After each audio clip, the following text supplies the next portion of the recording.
طيب بسم الله الرحمن الرحيم. السلام عليكم ورحمة الله وبركاته. إن الحمد لله نحمده ونستعينه ونستغفره ونعوذ بالله من شرور أنفسنا ومن سيئات أعمالنا. من يهد الله فلا مضل له ومن يضلله فلا هادي له. اللهم صل وسلم على سيدنا محمد وعلى آله وأصحابه أجمعين.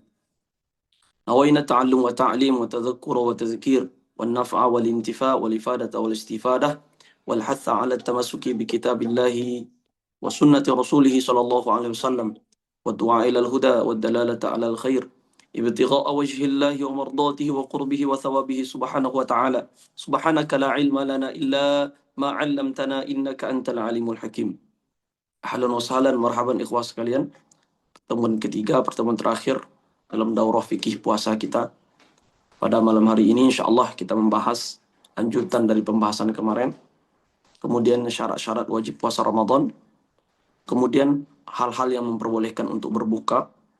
Kemudian apa saja yang wajib bagi orang yang tidak berpuasa Ramadan. Dan terakhir kita bahas tentang sunnah-sunnah puasa dan sedikit tentang perihal sholat tarawih. Terakhir kemarin surah kita bahas tentang rukun-rukun puasa. Pertama niat, yang kedua adalah meninggalkan segala sesuatu yang yang membatalkan puasa, yaitu istimna, onani.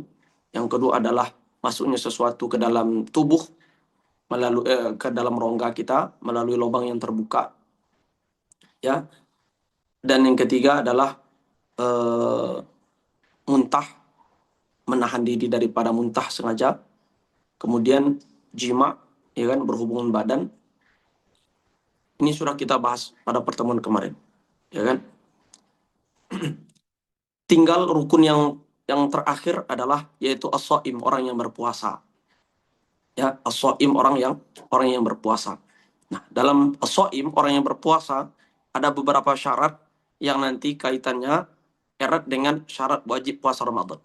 Jadi beda antara syarat sah puasa dengan syarat wajib puasa, itu beda. Pertama, syarat sah puasa, ya. Syarat sah seseorang itu berpuasa. Pertama, syaratnya adalah Islam. Kalau tidak Islam, tidak sah puasanya sama sekali. Yang kedua adalah bersih dari haid dan nifas. Ya, bersih daripada haid dan nifas di sepanjang hari. Kalau seandainya dia dalam keadaan bersih di pagi hari, di siang hari bersih, menjelang berbuka, 2 menit menjelang berbuka ternyata dia haid atau ternyata dia melahirkan, ya, keluar darah, keluar nifas, maka ini tidak sah puasanya. Kemudian syarat yang ketiga adalah at-tamyiz, ya, at-tamyiz. Tamyiz ini artinya berakal. Nanti penjelasannya akan kita jelaskan pada penjelasan berikut. Masalah yang kedua adalah syarat-syarat wajib puasa Ramadan. Beda dengan syarat sah dengan syarat wajib. Syarat sah adalah syarat untuk orang yang melakukan puasa Ramadan, walaupun tidak wajib bagi dia.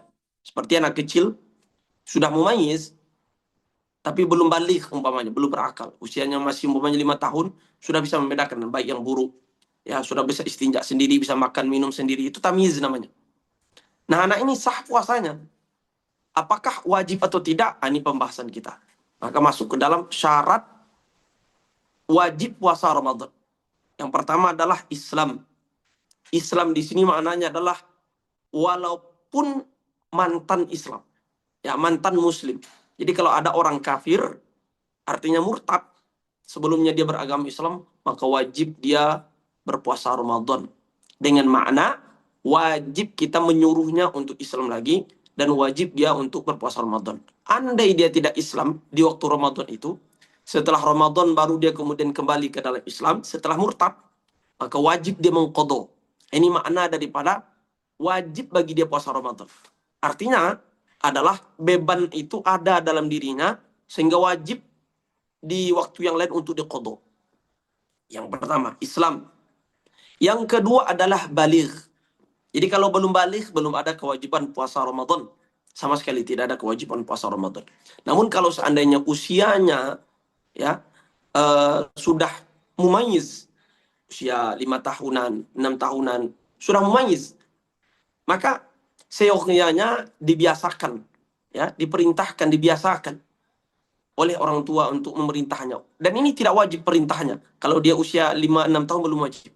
Tapi kalau sudah sampai usia 7 tahun, wajib bagi orang tua untuk memerintahkan dia berpuasa.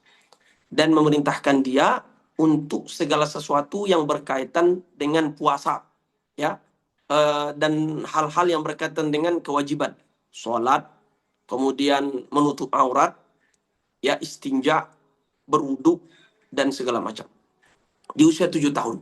Tapi kalau mereka tidak kerjakan, sudah diperintahkan, maka tidak ada dosa bagi orang tua, bagi si walinya, bagi ayah atau ibu, ya, karena sudah diperintahkan. Karena yang wajib itu hanya memerintahkan. Namun kalau sudah usia 10 tahun, sudah diperintahkan, sudah disuruh, tapi belum dia kerjakan, tidak dikerjakan, maka ini kata Rasulullah SAW, boleh untuk dipukul. Tapi pukulnya di sini maknanya adalah, yakni diberikan pengajaran pendidikan, yakninya ada semacam ta'dib. Pukul di sini bukan pukul menyakitkan, tapi supaya dia melaksanakan perintah tersebut, ya. Nah, ini yang kedua syaratnya, syarat wajib puasa Ramadan, yaitu baligh. Islam baligh. Yang ketiga adalah al-aqlu. Al-aqlu at-tamiz. Ya, berakal. Berakal atau yang kita sebut tadi dengan tamiz, yakninya memiliki akal kesadaran. Memiliki akal kesadaran. Yang keempat, kita jelaskan setelah ini, yang keempat adalah al-itaqah, yakninya mampu untuk berpuasa. Kita jelaskan syarat yang ketiga, yaitu al-aqlu atau at-tamiz, memiliki kesadaran ketika di bulan puasa Ramadan tersebut, di siang hari Ramadan. Oleh karena itu, orang yang tidak memiliki akal kesadaran ketika siang hari Ramadan tidak wajib untuk berpuasa Ramadan. Orang gila, orang mabuk, orang pingsan. Ini tiga ini, ya, bagi mereka tidak wajib ada, tidak wajib melaksanakan puasa Ramadan. Karena tidak ada akal, tidak memiliki kesadaran mereka.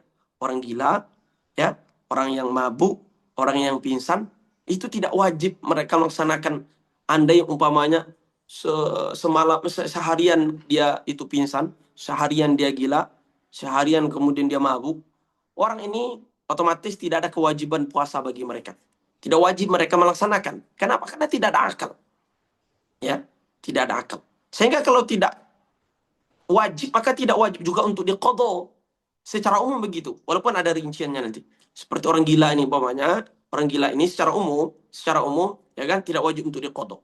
Walaupun rinciannya adalah pertama, ya. Rinciannya kalau seandainya orang gila sengaja, dia orang gila ini sama hukumnya dengan mabuk. Gila dan mabuk sama hukumnya, apakah wajib diqadha atau tidak? Ya. Puasa bagi mereka tidak wajib, sudah jelas karena tidak punya akal. Tapi apakah wajib diqadha atau tidak? Kembali kepada penyebab yang membuat dia gila, penyebab yang membuat dia untuk mabuk.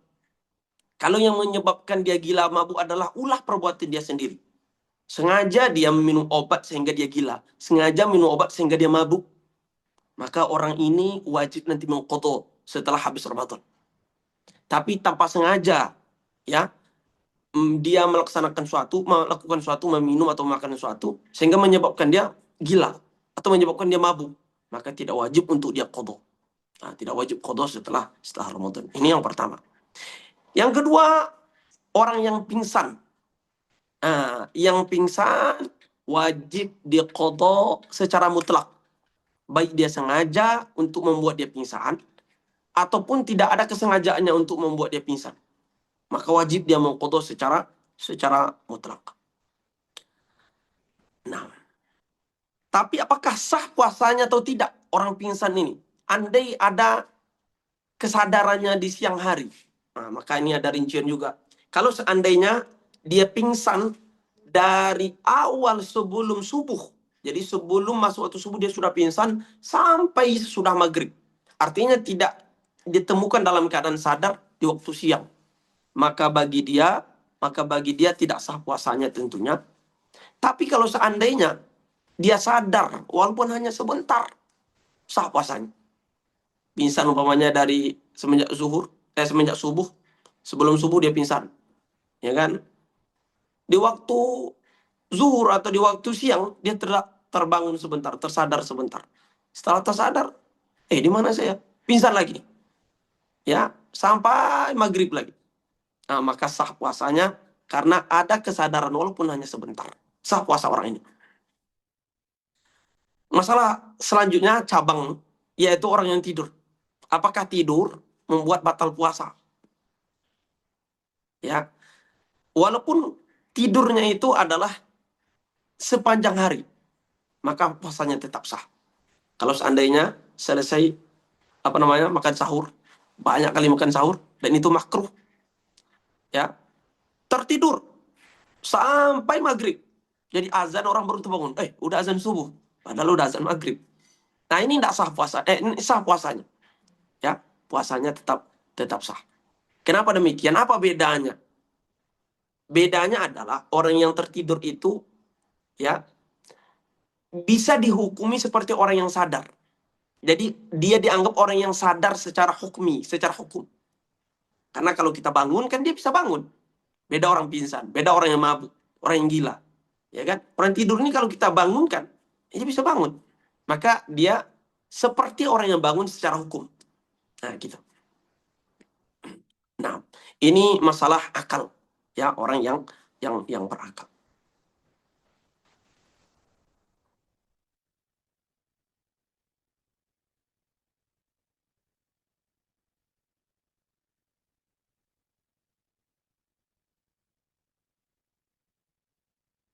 Kemudian selanjutnya, ya, syarat yang keempat, ya, syarat yang keempat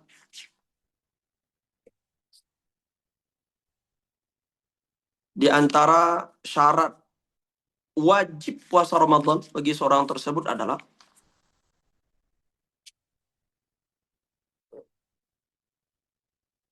yaitu al-itaqah.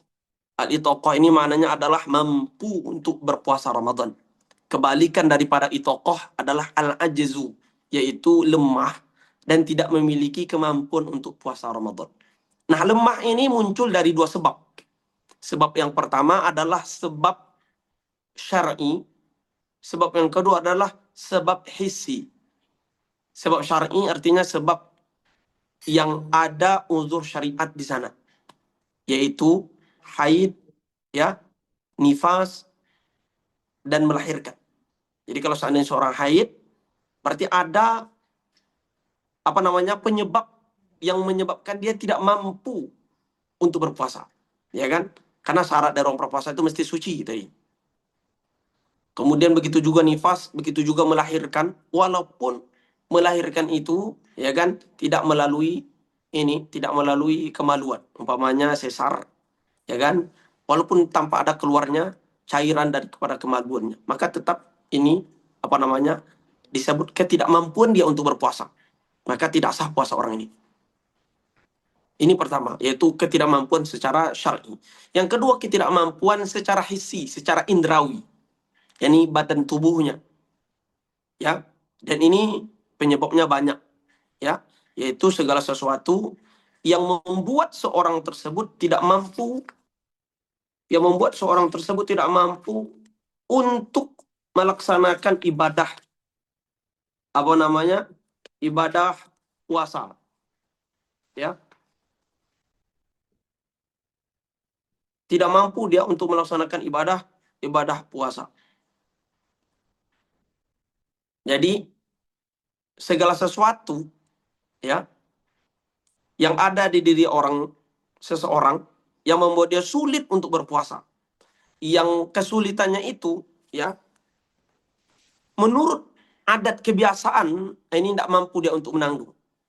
Menurut sebagian ulama, ya kan, batas kesulitannya itu adalah kalau seandainya memperbolehkan dia untuk bertayamum. Artinya sudah sakit dan sakitnya itu sampai kepada batas boleh seseorang untuk bertayamum, ya kan? Tapi ada batasan lain, dan ini batasan yang bagus menurut sebagian ulama, yaitu batas yang membuat dirinya, ya, secara adat kebiasaan sulit dia untuk berpuasa. Ini contoh, kita secara normal itu kan bisa berpuasa, tapi dalam keadaan sakit itu sulit kita untuk berpuasa. Ini yang disebut dengan batasnya. Yakni kalau dibandingkan dengan keadaan normal, kita ndak bisa berpuasa. Ini yang disebut dengan ketidakmampuan secara hissi. Penyebabnya banyak. Di antara penyebabnya adalah kibarusin, yakninya tua. Tua. Kalau sudah tua, maka tidak wajib bagi dia berpuasa karena lemah ini. Ya kan? Baik laki-laki maupun perempuan. Maka bagi dia hanya membayar fidyah saja. Satu hari bayar 1 mud. 1 mud itu adalah ukuran segenggam tangan daripada orang normal. Ya kan? Dan bayarnya dengan makanan pokok daerah setempat. Kalau makan pokok kita beras, maka dibayar dengan beras. Berapa ukurannya 1 mud itu? Ya, sekitar 6,75 on. Atau sekitar 0,6 atau 0,7 kilogram. Ya, untuk 1 hari dia tidak berpuasa. Kapan boleh dia membayar? Boleh hari itu langsung. Jadi orang tua itu ketika tidak berpuasa, boleh hari itu langsung membayar fidyah itu. Membayar dam itu. Boleh, dam boleh fidyah, terserah namanya. Tapi umumnya para ulama menyebutkan kata dam itu dalam permasalahan haji. Atau permasalahan umrah. Maka bayar fidyah langsung. Boleh. Atau dia gabungkan di akhir hari Ramadan, boleh juga. Ya kan? Yang kedua, di antara penyebabnya adalah bersangatan lapar. Ya, bersangatan lapar. Dan bersangatan haus yang tidak bisa dia tanggung. Tidak bisa dia tanggung. Sulit dia untuk tidak makan dan minum. Maka termasuk bahagian daripada ini adalah orang sakit. Kenapa orang sakit? Sakit ini adalah sebuah kesulitan. Dan puasa adalah sebuah kesulitan juga. Karena dalam puasa kita tidak makan, kita tidak minum. Sakit pun tidak makan, tidak minum. Karena ketika seorang sakit, seorang itu sulit untuk makan dan minum. Ya. Oleh karena itu, kata para ulama, Allah Subhanahu wa taala memberikan keringanan kepada seseorang. Tidak ingin Allah adanya masyaqqah. Ya. Maka dalam kaidah Islam apa namanya? Masyaqqah itu dihilangkan. Masyaqqah itu diangkat. Kesulitan itu diangkat. Ya. Puasa membuat kita tidak makan dan minum. Sakit, bahkan sakit sendiri kita tidak nafsu makan minum. Nah, maka ketika berkumpul dua itu, maka ada keringanan bagi seorang untuk tidak berpuasa. Maka boleh dia untuk tidak berpuasa, orang yang sakit. Ya. Tapi kalau hanya sakit-sakit sedikit atau sakit yang tidak berpengaruh kepada kemampuan dia untuk menahan makan minum, maka tidak diberikan keringanan.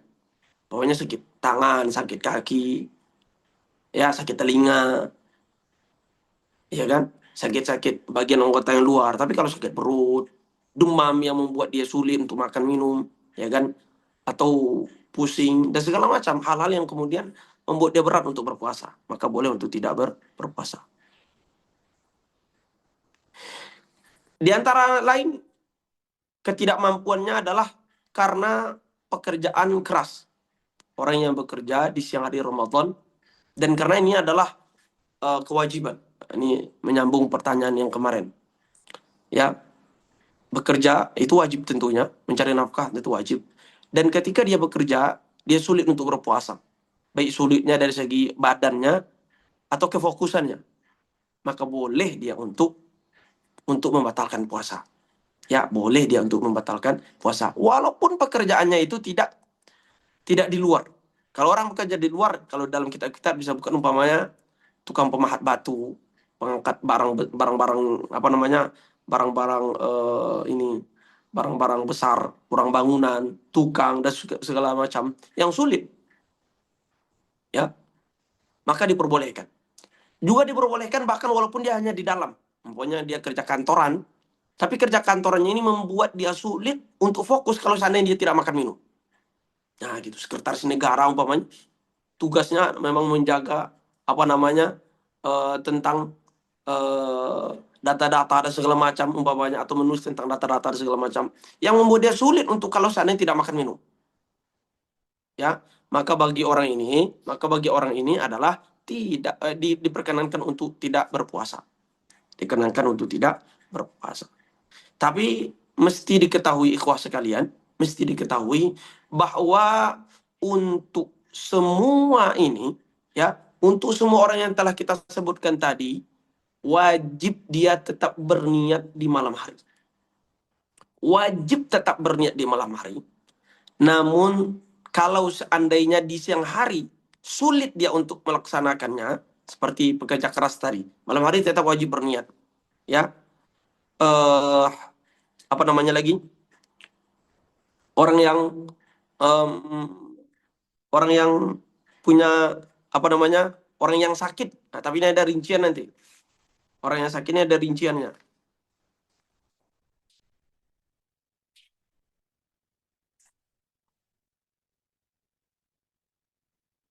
Ya, orang sakitnya ada rinciannya. Di antaranya lain adalah yakninya orang yang menyelamatkan hewan yang dihormati, manusia, ya kan, atau hewan lain yang tenggelam umpamanya, lalu dia selamatkan. Tapi dengan menyelamatkan itu mesti dia batalkan. Karena kalau dia tidak batalkan puasanya, tidak makan minum, dia tidak mampu menyelamatkan ruh seseorang atau ruh hewan yang dihormati, yang dimuliakan.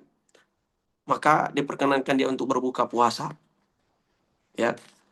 Dan dihubungkan, disamakan dengan ini adalah seseorang yang sedang menyusui atau ibu yang menyusui. Maka ibu yang menyusui diperbolehkan bagi dia untuk tidak berpuasa. Nah, gitu. Begitu juga ibu hamil diperkenankan bagi mereka untuk tidak berpuasa.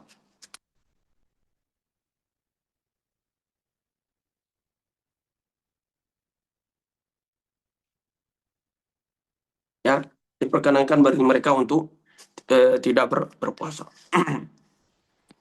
Tapi rinciannya bagi orang yang sakit adalah apakah boleh bagi dia otomatis untuk tidak berpuasa?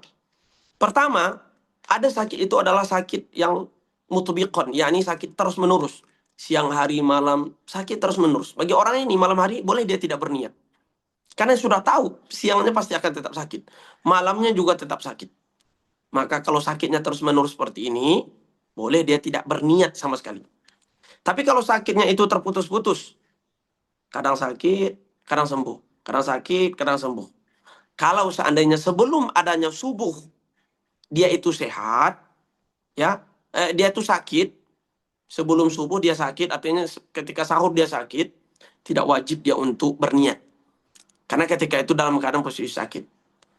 Tapi kalau seandainya ketika subuh, sebelum subuh dia dalam keadaan sehat, maka wajib dia untuk tetap berniat di malam hari. Sekalipun dia memiliki adat kebiasaan, jam 10 pagi sakitnya kambuh lagi. Ya kan? Atau siang-siang kambuh sakit lagi. Nggak apa-apa. Nanti kalau kambuh lagi nggak mampu melanjutkan puasa, tetap kita berbuka puasa. Tapi di malam hari tetap wajib berniat. Karena ketika subuh itu atau sebelum ketika sahur itu dia sehat. Nah, begitu. Nah,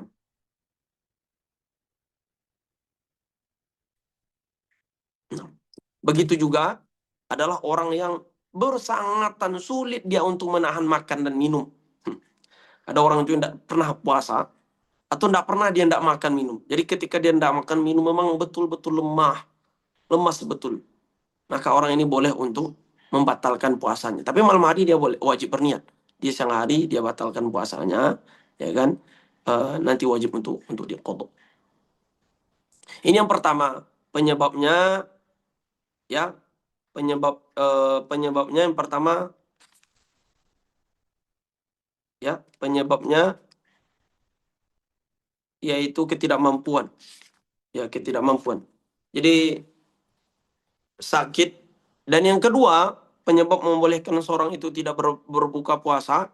Jadi yang pertama adalah ketidakmampuan secara hissi, secara syar'i, yaitu haid, nifas, dan melahirkan. Yang kedua, ketidakmampuan secara pertama secara syar'i, yang kedua secara hissi, secara indrawi. Secara indrawi ini kalau kita kategorikan ada dua, sakit, ya kan? Sakit itu yang kita jelaskan yang tadi. Yang kedua adalah perjalanan. Orang yang melakukan safar, perjalanan diperbolehkan dia untuk tidak berbuka, untuk tidak berpuasa, tapi dengan beberapa syarat dan catatan. Syarat pertama, perjalanan ini adalah perjalanan yang panjang dan perjalanan yang mubah tentunya. Bukan perjalanan maksiat, bukan perjalanan tujuannya adalah untuk maling dan segala macam. Ini perjalanan tidak boleh tentunya mengambil rukhsah. Tidak boleh menjamak, tidak boleh mengqashar, tidak boleh membatalkan puasa. Karena tujuannya maksiat. Tapi perjalanan-perjalanan baik, berziarah, ya kan, pergi menuntut ilmu, pergi pulang kampung dan seterusnya. Maka dalam perjalanan ini syaratnya mesti jaraknya adalah jarak qashar. Jarak qashar itu adalah 89,40 km. 90 km kurang. Ya, 89,40 km. Ini pendapat yang dikuatkan oleh Syekh Ahmad bin Husaini di dalam kitab beliau Dalilul Musafir. Beliau mengatakan pendapat yang terkuat. Beliau sudah rinci semua pendapat para ulama. Ada yang mengatakan 90, 100, 70, 77 dan seterusnya. Yang terkuat, ya kan, setelah beliau teliti, itu adalah 89,40 km. 89,40 km. Artinya kalau perjalanan kita hanya 70 km, hanya 60 km, hanya 50 km, maka tidak boleh dia membatalkan puasa. Pertama. Yang kedua, perjalanannya itu lebih dahulu dari adanya puasa. Puasa itu kan adanya dari subuh ke maghrib. Maka mesti perjalanannya itu dimulai daripada sebelum subuh. Boleh jadi di waktu setelah maghrib, malam hari, sebelum dia masuk waktu subuh. Dia melakukan perjalanan. Nah, ya. Tapi kalau seandainya dia melakukan perjalanan setelah subuh, udah siang hari, baru dia melakukan perjalanan. Tidak boleh dia untuk membatalkan puasanya. Tidak boleh dia untuk membatalkan puasanya. Nah, yang ketiga, ketika dia berbuka atau ketika dia makan minum dalam perjalanan itu, mesti berniat bahwa dia sedang melaksanakan perintah Allah Ta'ala juga. Atau sedang mengambil keringanan daripada keringanan Allah. Yang disebut dengan rukhsah. Jadi niatnya adalah niat rukhsah, mengambil keringanan. Syarat yang keempat, ini menurut sebagian ulama, ya, syarat yang keempat menurut sebagian ulama adalah mesti dia tidak orang yang selalu melakukan safar. Artinya pasti ada waktu liburnya dari safar. Tapi kalau orang yang selalu terus-menerus safar, tidak pernah berhenti, ya, tidak pernah berhenti, maka orang ini tidak boleh untuk berbuka. Nah, gitu. Mesti dia puasa. Karena kalau seandainya dia tidak puasa, dia tidak akan mungkin mengqadhonya. Ya, dia tidak akan mungkin mengqadhonya di waktu-waktu tertentu karena dia selalu safar. Kecuali kalau dia memang berniat mengqadho di waktu safar yang lain. Nah, gitu. Ya, di waktu yang lain. Tapi menurut sebagian ulama tidak. Tidak disyaratkan demikian. Walaupun dia orang yang selalu safar, tetap diperbolehkan untuk dia untuk berbuka. Nah. Ada beberapa masail di sini, ikhwah sekalian. Pertama, kalau seandainya seseorang di pagi hari adalah dalam keadaan berpuasa dan dia sehat, tiba-tiba di siang hari datang sakitnya, ya, datang sakitnya, maka boleh dia untuk berbuka tentunya, karena sakit ini adalah penyebab, ya, dibolehkan dia untuk membatalkan puasa. Ya, sakitnya tidak dari malam hari. Yang pertama. Masalah kedua, umpamanya orang yang sedang musafir itu diperbolehkan dari malam hari untuk tidak berniat. Ternyata dia tetap berniat. Artinya di pagi hari dia dalam keadaan seperti orang berpuasa, artinya berpuasa. Ternyata sampai di tempat tujuannya, di tempat mukimnya, ya, itu di waktu siang. Umpamanya dia melakukan safar semenjak malam hari. Dan dia tetap berniat puasa. Tentu paginya dalam keadaan berpuasa, belum makan minum, dia tetap sah puasanya. Ternyata sampai di kampungnya itu adalah waktu zuhur. Di waktu siang hari. Artinya sudah mukim, tidak ada lagi safar, ya kan? Bagi dirinya. Sudah mukim. Ya. Maka apakah dia boleh berbuka atau tidak? Apakah dia boleh berbuka? Karena berdasarkan syarat-syarat untuk orang yang musafir, dia melengkapinya. Yakninya dia melakukan safar sebelum adanya subuh, sebelum adanya puasa. Maka di sini terjadi silang pendapat para ulama. Tapi pendapat yang kuat, pendapat yang sahih, kata Syekh Mustafa, adalah dia tidak boleh untuk berbuka. Kenapa? Karena tidak ada lagi di sini penyebab bolehnya untuk berbuka, yaitu safar. Ya, Karena yang bolehkan dia untuk berbuka itu adalah safar. Sekarang sedangkan safarnya udah berhenti dan dia dalam keadaan puasa, ya udah lanjutkan puasanya. Nah, nah.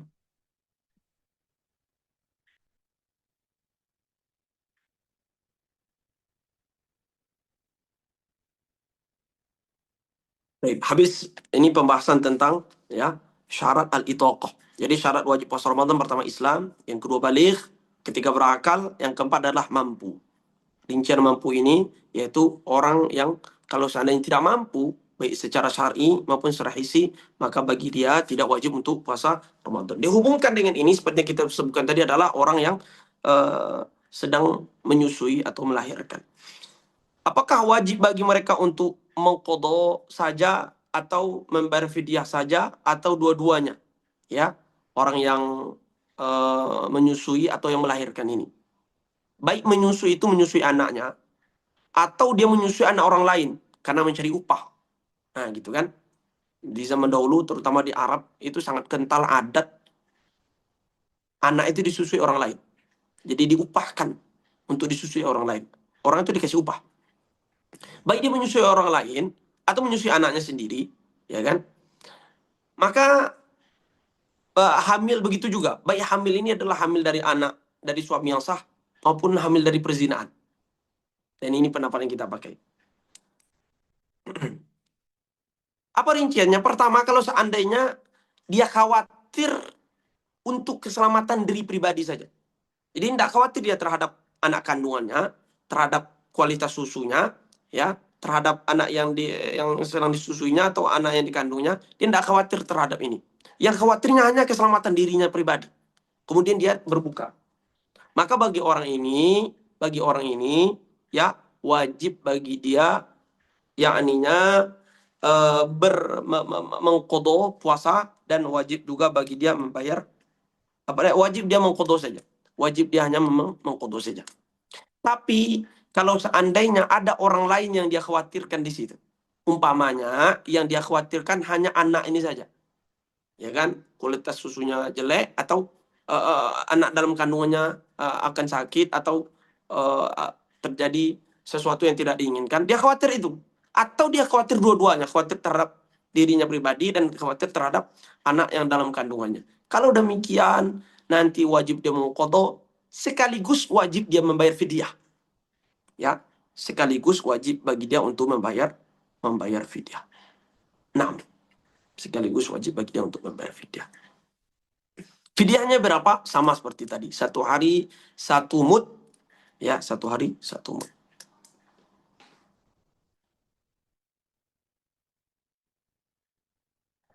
Baik, kemudian kita pindah kepada pembahasan berikutnya. Yakninya permasalahan orang-orang yang berbuka di siang hari Ramadan. Orang-orang yang berbuka di siang hari Ramadan, ya. Rinciannya pertama, orang yang melakukan jima' hubungan badan di siang hari Ramadan. Ini yang pertama. Melakukan hubungan badan di siang hari Ramadan. Wajib bagi dia 4 hal. Pertama, dia tetap wajib menahan untuk tidak makan, minum, dan melakukan hal-hal yang membatalkan puasa yang lainnya. Walaupun dia wajib mengqadha nanti. Yang kedua, wajib dia mengqadha puasanya itu segera mungkin setelah puasa Ramadan. Ya kan, setelah hari raya, wajib dia mengqadha langsung. Yang ketiga, wajib dia membayar kafarat jima' berhubungan badan di siang hari Ramadan. Yang keempat, dia ditakzir oleh hakim. Ditakzir oleh hakim, oleh imam. Tapi wajibnya kafarat itu mesti memenuhi beberapa persyaratan.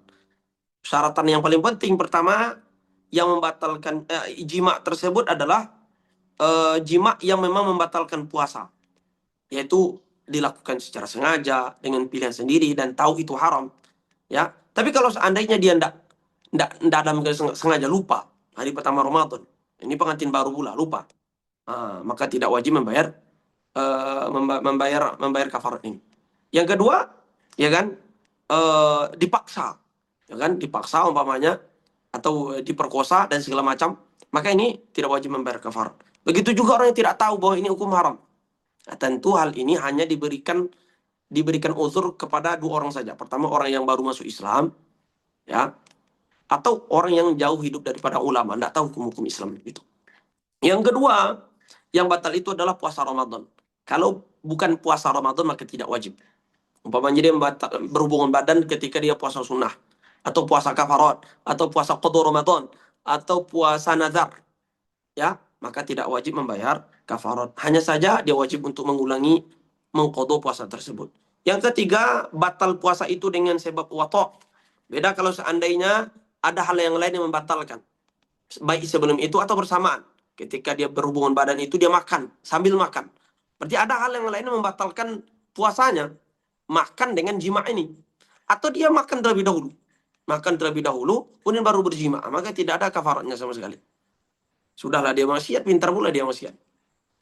Yang kelima adalah, ini maksud maksiat ini adalah melanggar perintah Allah. Karena tidak boleh berhubungan badan di siang hari Ramadan. Ya kan? Baik bersama istri, atau dengan hamba sahaya atau budak yang dimilikinya.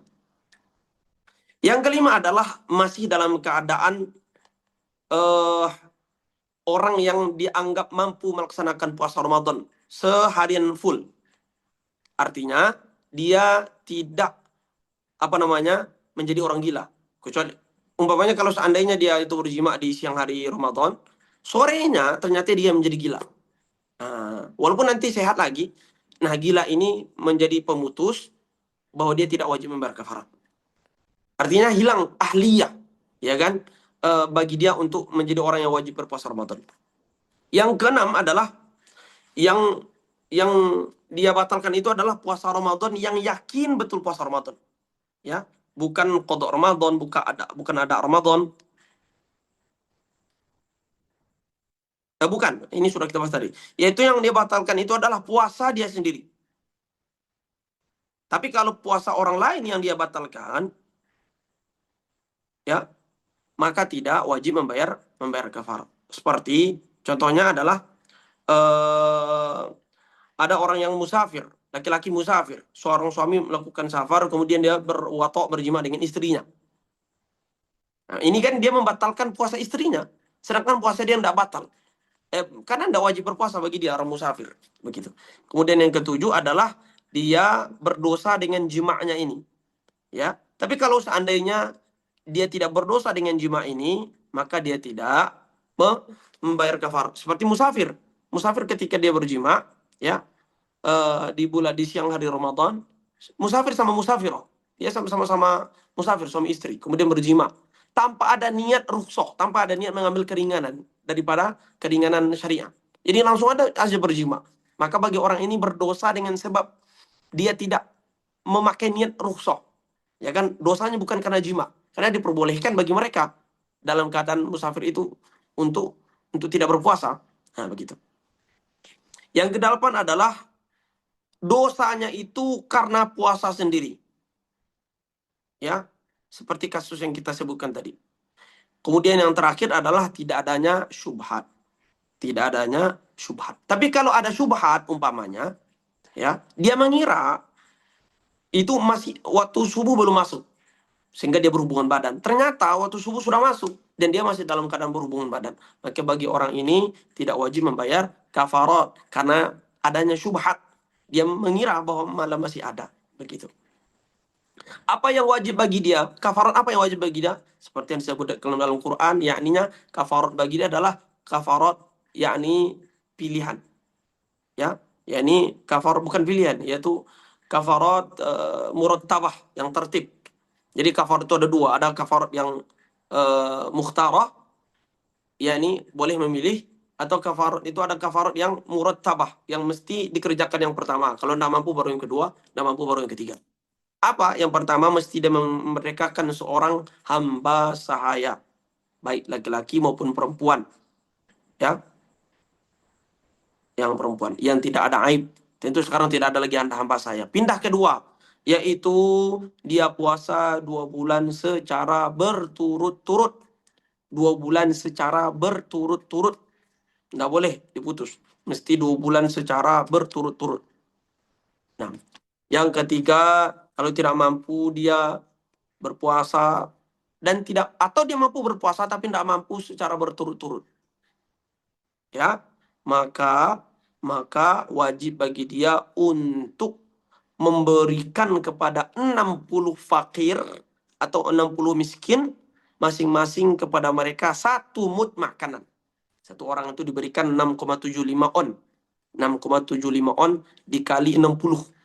Diberi masing-masing 0,6 kilo, 0,6 kilo, 0,6 kilo masing-masing. Sebanyak 60 orang. Sebanyak 60 orang. Dan itu hanya wajib bagi laki-laki saja. Tidak wajib bagi perempuan. Karena perempuan, mereka tidak membayar kafarat karena berjima. Karena dari awal, ketika si laki-laki sudah memasukkan zakarnya ke dalam kemaluan perempuan, otomatis puasanya sudah batal. Kemudian setelah itu baru dia dianggap berjima. Seketika semua hasyafah sudah masuk ke dalam kemaluan perempuan, faraj perempuan, baru dianggap sebagai dia orang berjima. Sebelum itu sudah batal puasanya karena sudah masuknya sesuatu ke dalam anggota tubuhnya, ke dalam rongganya. Pembahasan kita kemarin, ya kan? Perempuan ini sudah dianggap batal puasanya. Sehingga kalau sudah batal puasanya, tidak dianggap lagi sebagai orang yang berjima. Nah, begitu. Maka wajibnya itu hanya bagi laki-laki saja. Yang kedua alasannya juga adalah nggak akan mungkin juga mereka akan melaksanakan bayar kafarat. Puasa 2 bulan berturut-turut. Nggak ada, nggak bisa. Perempuan itu kan haid. Ya kan? Nggak bisa.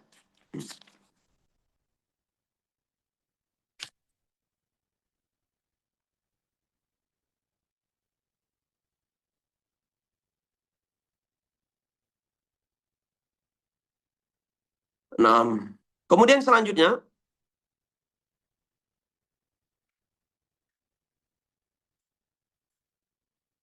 ada orang yang sengaja berpuasa, membatalkan puasa umpamanya. Sengaja. Baik karena dia iseng, atau karena dia malas, sengaja dia membatalkan puasanya di siang hari Ramadan. Maka bagi orang ini wajib tetap menahan. Setelah dia batalkan itu, wajib dia menahan lagi. Tidak boleh dia makan minum, walaupun batal puasanya di hari itu. Batal puasanya hari itu, sengaja umpamanya dia onani. Batal puasanya kan? Maka wajib dia sepanjang hari itu tetap untuk tidak makan minum. Ya kan? Supaya menyerupai orang berpuasa, dan nanti wajib untuk diqadha bagi dia. Masalah ketiga adalah ada beberapa orang yang tetap wajib menahan eh, menahan di siang hari Ramadan untuk tidak makan minum, untuk tidak melakukan hal yang membatalkan puasa, sekalipun wajib bagi mereka mengqadha. Sama seperti bagi orang yang barusan, yang sengaja barusan. Siapa itu? Di antaranya orang yang lupa niat puasa di malam hari. Di siang hari baru dia sadar, ya Allah, malam tadi tidak berniat. Bagi orang ini wajib tetap tidak makan minum, tapi tetap wajib itu qadha. Yang kedua, orang yang di hari syak dia itu tidak berpuasa. Dan ternyata setelah itu, hari itu memang hari Ramadan. Ya, hari syak ini adalah hari ke-30 dari bulan Sya'ban, yakninya besok hari. Ya, hari ke-30 dari hari Sya'ban besok. Ya, yang kemudian orang-orang berbicara tentang hilal, tapi belum ada yang melihatnya, orang-orang yang dipercayai. Hanya umpamanya hamba sahaya atau orang-orang yang dia meragukan kabar beritanya. Nah, kalau di hari itu dia ternyata tidak berpuasa, dan ternyata setelah itu ada berita dari orang ramai, banyak, bahkan dari pemerintah, ternyata hari itu adalah berpuasa, maka bagi orang ini wajib menahan untuk tidak makan minum, ya kan, sampai maghrib, dan tetap wajib untuk diqadha nantinya. Yang selanjutnya yang ketiga adalah orang yang keluar dari Islam, murtad dia umpamanya, wal iyadzubillah, murtad dia di pagi hari atau di siang hari, sore hari dia Islam lagi, atau setelah itu Islam lagi. Wajib setelah dia Islam lagi itu untuk menahan makan minum, untuk tidak melakukan hal yang membatalkan puasa sampai maghrib. Ya, begitu juga yang terakhir adalah yang keempat, orang yang sengaja membatalkan puasa seperti pembahasan kita sebelumnya. Ada yang keempat, permasalahannya adalah orang yang dianjurkan bagi dia untuk menahan di sisa Ramadan, di sisa siang hari itu. Walaupun tidak wajib, artinya boleh dia makan, tapi dianjurkan untuk dia tidak makan minum. Ya, tasyabbuhan bisoimin, menyerupai orang yang berpuasa. Siapa aja itu? Pertama, orang yang sakitnya itu mutbiqon, yang terus menerus, malam siang. Ternyata Ketika dia tidak berniat di malam hari, siangnya sembuh dia. Bagi orang ini dianjurkan untuk menahan itu tidak makan minum. Ya, tapi kalau dia makan minum boleh saja. Anjurannya tidak makan minum, tidak melakukan hal yang membatalkan puasa. Yang kedua, yaitu orang yang musafir ketika sudah mukim di siang hari. Musafir yang tidak berniat puasa. Beda kalau musafir yang berniat puasa tadi, dia musafir. Harusnya boleh dia tidak puasa. Sekarang dia niat puasa. Kemudian ternyata nyampenya siang hari. Nah, bagi dia ini wajib tetap berpuasa seperti yang kita sebutkan tadi. Sekarang kasus yang kita sebutkan sekarang adalah musafir yang tidak niat puasa. Ternyata sampai di daerahnya, di tempat mukimnya, yaitu di waktu siang, dianjurkan untuk tidak makan minum. Ya, boleh makan minum, tapi dianjurkan untuk tidak makan minum. Yang ketiga adalah orang yang hamil dan ibu yang menyusui, apabila kekhawatirannya terhadap dirinya atau kepada bayinya itu hilang di siang hari. Jadi dia memang khawatir akan keselamatan bayinya atau keselamatan dirinya. Di siang hari setelah menengok kondisi badannya, oh, kayaknya saya kuat. Nah, maka dianjurkan dia untuk tidak makan minum di sepanjang hari setelah itu. Walaupun pagi harinya dia makan minum. Siapa lagi yang keempat? Anak kecil apabila dia telah balik di pertengahan siang. Anak kecil yang telah balik di pertengahan siang. Artinya ketika siang hari dia balik. Dan ketika balik itu tentunya ada kewajiban bagi dia untuk puasa lagi. Karena kita bahas tadi, syarat wajib puasa bagi seorang itu adalah balik. Kalau belum balik, belum wajib puasa. Tapi sah puasanya. Ketika siang hari, ya, dia itu keluar darah haidnya. Atau bagi dia, laki-laki keluar darah, keluar mandinya. Bagi dia dianjurkan untuk menahan di sebagian siang yang tersisa. Begitu juga orang yang gila yang sadar di siang hari. Orang gila tidak wajib puasa Ramadan, ternyata di siang hari dia sadar. Dianjurkan tidak makan minum juga. Begitu juga orang kafir kalau dia Islam di siang hari. Ya, orang kafir ketika dia Islam siang hari itu tidak wajib puasa Ramadan dan sebetulnya tidak sah puasa Ramadannya, ya kan? Karena dia tidak berniat di malam hari. Tapi kalau seandainya memang betul Islam dia datangnya itu siang hari, dianjurkan untuk dia itu tidak makan minum supaya menyerupai orang-orang yang berpuasa. Yang ketujuh adalah orang yang haid dan nifas apabila dia suci di pertengahan siang. Orang yang haid tentu dia tidak berpuasa, makan minum pagi. Ternyata di waktu zuhur berhenti darahnya. Dianjurkan bagi dia untuk tidak makan minum lagi sampai maghrib. Ya, tasyabbuhan bisaimin, menyerupai orang-orang yang sakit. Orang-orang yang berpuasa. Apa bedanya masalah orang sakit dan safar? Secara umum, ya kan? Titik perbedaannya satu saja. Orang yang tiba-tiba sakit di siang hari, puasa, tiba-tiba sakit, itu boleh berbuka. Seperti yang kita jelaskan tadi. Tapi orang yang tiba-tiba melakukan safar di siang hari, tidak boleh berbuka. Tetap wajib dia melanjutkan puasa. Nah, tidak boleh. Ya kan? Karena syaratnya bagi orang musafir tadi mesti safarnya lebih dulu daripada puasa. Nah, yang terakhir, masalah terakhir ya ininya tanbih yang terakhir di sini adalah orang yang tidak sempat puasa Ramadan, artinya ada kewajiban puasa Ramadan yang tinggal baginya, kemudian dia mati dan belum sempat untuk mengqadha. Nah, ini, apakah wajib kita mengqadha untuk ayah kita itu, untuk ibu kita itu, ya kan yang telah wafat tersebut, atau wajib kita bayarkan fidyah? Ya.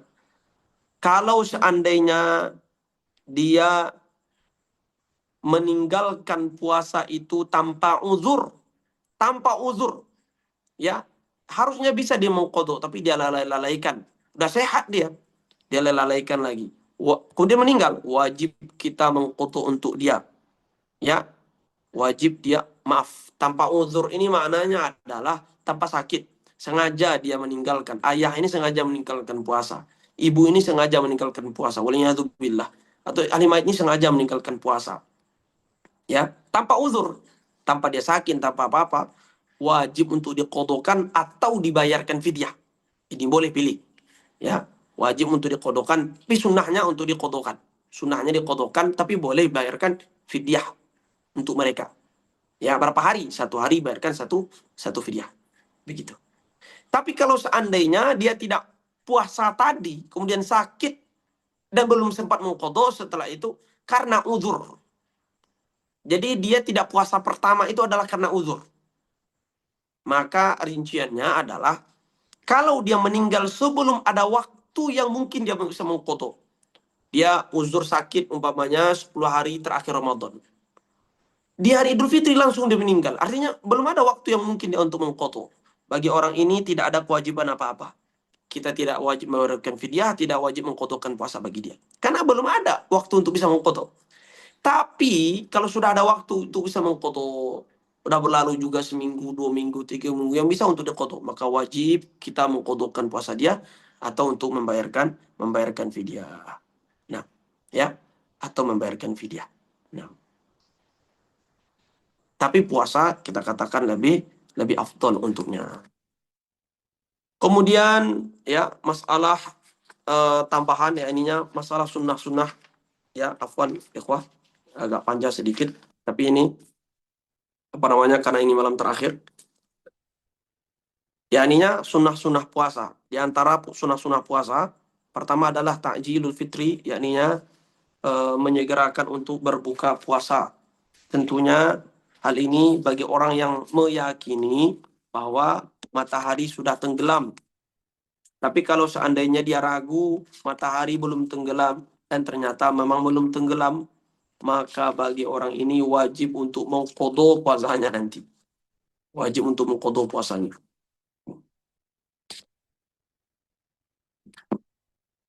Kenapa demikian? Yang kedua, alasannya hampir sama. Yang kedua adalah menyegerakan apa namanya memperlambat sahur. Tadi menyegerakan berbuka, sekarang memperlambat sahur, memperlambatkan sahur. Alasannya adalah supaya hampir sama dua-duanya, yakni kasih sayang Allah kepada hambanya, kasih sayang Allah kepada orang-orang berpuasa, supaya mereka tidak lama berpuasa, maka diperlambatlah, dianjurkan memperlambat sahur, supaya perut mereka berisi. Dan dianjurkan mempercepat berbuka, supaya dia tidak lama menahan.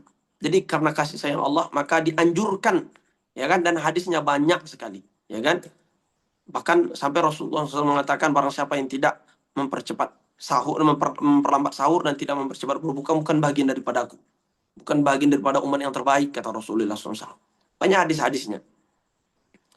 Tapi dengan syarat dan catatan, dalam orang yang memperlambat sahur tersebut adalah, yakninya dia apa namanya antara dia berbuka dengan antara dia sahur dan antara fajar ini tersisa beberapa saat, beberapa waktu yang mungkin dia untuk tidak makan minum lagi. Kalau di dalam hadis sekitar bacaan 50 ayat yang normal. 50 ayat yang normal. Ya, kalau kita hitung waktunya 50 ayat itu kalau dibaca normal sekitar 10 menit atau 7 menitan lebih kurang. Artinya 7 menit, 10 menit sebelum azan itu sudah berhenti kita.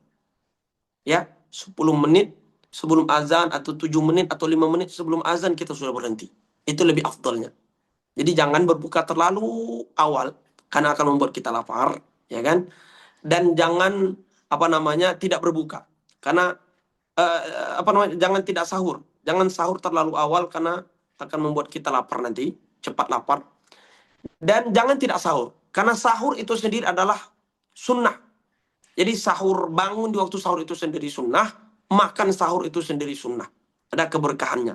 Karena perbedaan kita dengan orang-orang Yahudi. Orang Yahudi juga berpuasa dulu, tapi mereka tidak sahur. Tidak ada syariat sahur bagi mereka. Maka supaya kita berbeda dengan orang Yahudi dalam berpuasa, maka kita sahur, ya kan? Maka kita sahur. Ini yang kedua, yakni mentakhirkan sahur. Bagaimana kalau seandainya seseorang sahur sebelum pertengahan malam? Maka tidak dihitung sebagai sahur, tidak mendapatkan pahala sahur. Karena sahur itu kesunahannya dimulai daripada nisful akhir. Ya, nisful lail, pertengahan malam. Kalau kita bagi jam malam itu menjadi 2, ya, maka mulai kesunahannya itu adalah dari pertengahan malam. Nah, yang ketiga, kesunahannya adalah berbuka dengan menggunakan kurma. Rasulullah mengatakan, apabila salah seorang kalian berbuka, maka hendaklah dia berbuka dengan menggunakan kurma. Tapi kalau dia tidak menemukan kurma, maka berbukalah dengan menggunakan air. Ya, berbuka dengan menggunakan air. Tapi ada rinciannya. Kurma ini kan berbagai macam bentuknya. Ya kan? Ada kurma rutop, kurma yang muda tapi sudah hampir-hampir masak dia. Lembut kurmanya. Ada kurma muda, ya, yang masih muda. Ada kurma yang sudah dikeringkan, yang tamar yang kita sebutkan itu. Yang mana yang dianjurkan pertama kali? Rinciannya ya, secara umum kurma baru air. Jadi tidak ada kurma baru air. Tapi di kurma ini ada rinciannya. Pertama, anjurannya adalah rutop. Kurma rutop. Kawan-kawan boleh searching nanti apa itu kurma rutop. Jadi kurma yang sudah hampir eh, lembut dia. Jadi dia asalnya kurma muda, kemudian melembut.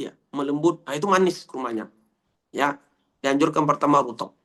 Kalau seandainya dia tidak jumpa kurma rutop atau tidak ada, maka kurma ajwa. Ajwa, baik ajwa aliyah atau ajwa Madinah. Ajwa ini adalah kurma Madinah. Ya, kurma Madinah. Kalau tidak ada kurma ajwa ini, maka tamar. Tamar ini kurma biasa yang kawan-kawan lihat dan kawan-kawan beli di jalan biasanya seperti itu.